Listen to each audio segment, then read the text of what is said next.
We're in the offices of the World Monuments Fund in New York City in the Empire State Building. And we're talking about a really important project that WMF oversaw in Peru that has to do with these extraordinary early Baroque churches. The geography of Peru is incredibly varied. There are stark deserts and jungles, but it also incorporates one of the highest mountain ranges on Earth, the Andes. We're going to be talking about the Church of San Pedro de Andahuaylillas, located in the Andes.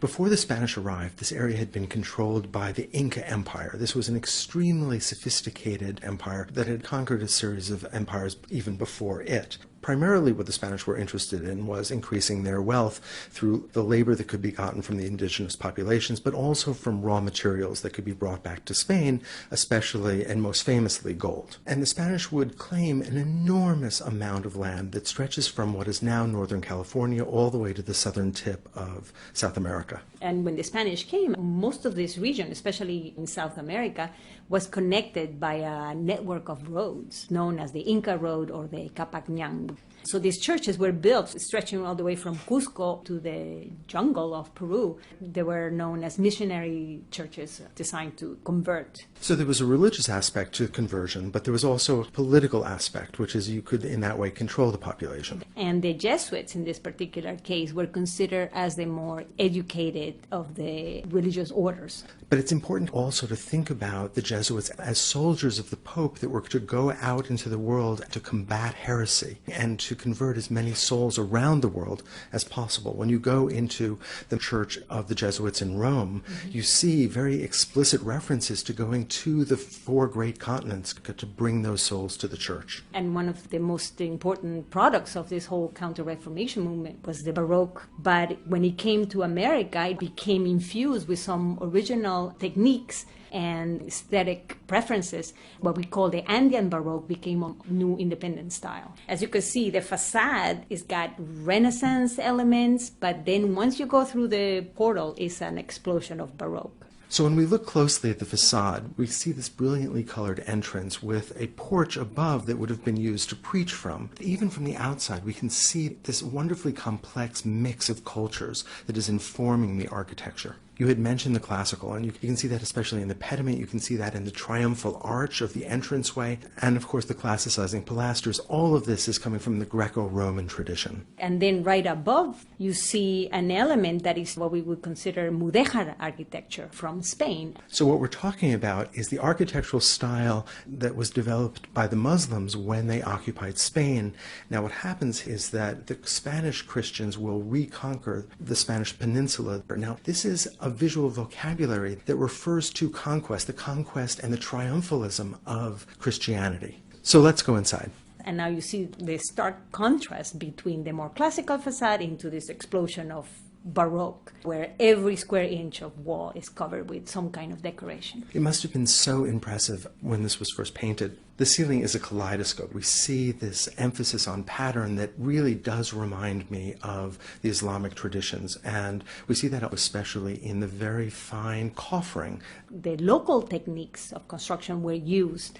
For example, instead of wood, the artesonado ceiling is actually built of this technique called curcur. And curcur consists of a combination of cane and mud that was then shaped to look like wood and then painted over with decorative motifs. So this wonderful example of this local building technology, which actually goes back in Andean history for thousands of years, being incorporated into this modern Christian environment and made to look like the ceilings that we would expect to see in Europe. And it's important to remember that the artisans responsible for the building itself would have been local indigenous peoples. The entire space feels so sculptural and so colorful. And that's probably the reason why this church has been known in Peru as the Sistine Chapel of the Americas. There's so much that we could look at. The altar is magnificent, but let's look at one particular painting of the Last Judgment, because that subject became quite common at this moment in colonial South America, in colonial Peru. We're looking at a mural, fresco that is known as secco fresco. That is, it's painting that's been done directly on a dry wall. The purpose of all these paintings was propaganda. The people that lived here, they didn't know how to read.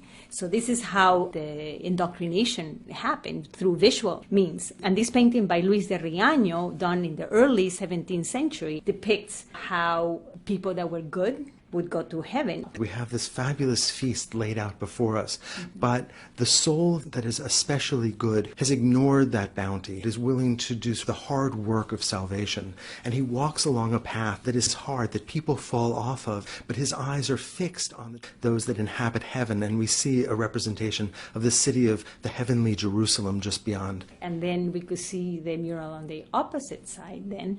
So here we have a pathway that looks easier. It's strewn with flowers, but of course it leads to doom. It leads to hell. We see the mouth of hell. We see the devil who seems to be pulling at people even on the other side. What's interesting is that this is a variant on a traditional Last Judgment scene. But there you generally see souls that are being awoken from the dead who have already made their choices. But here it's much more immediate. It's as if the indigenous peoples who are being brought into this church are being faced with this immediate choice. What path are you going to take? And this was especially important for the Jesuits, who were doing their best to stamp out what they saw as the idols of the indigenous peoples.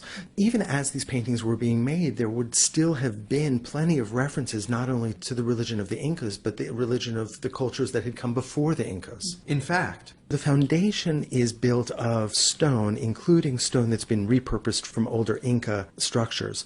But above that, we actually have what is primarily an adobe building, mud mixed with some straw to help bind it. In the last 4 or 5 years, World Monuments Fund has been carrying a conservation campaign in the Church of 𝗀𝗀𝗍𝗂𝗍. It started with the conservation of the artesonado ceiling, but then we realized that was not enough. We had to address the structure of the whole church, and then we started thinking that if we protect the church, we have to also secure the whole town. We generally think of a work of art in isolation, but your project exposes the way in which a painting is part of a building and a building is part of a community. And that's why part of our conservation and restoration work included a training program for 15 young people who were given the tools that they needed to actually become stewards of their own cultural heritage and their own patrimony. And this is especially critical because development is forcing change on these communities. Even though 𝗀𝗀𝗍𝗂𝗍 is a relatively well-preserved town,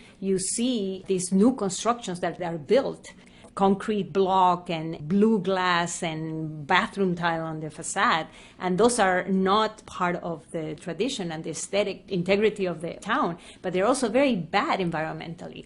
Adobe is a thermal material. It actually collects heat during the day, and so the interiors are cool, and at night they release heat. And if the local community is really a part of the conversation about maintaining its heritage, really thoughtful and considered decisions can be made about development going forward. So having a community that is on your side in terms of preservation is much better than just setting up laws and regulations. We're not proposing to freeze this town. Obviously, this town is going to develop and grow, but without losing the important aspects of what is part of their cultural heritage.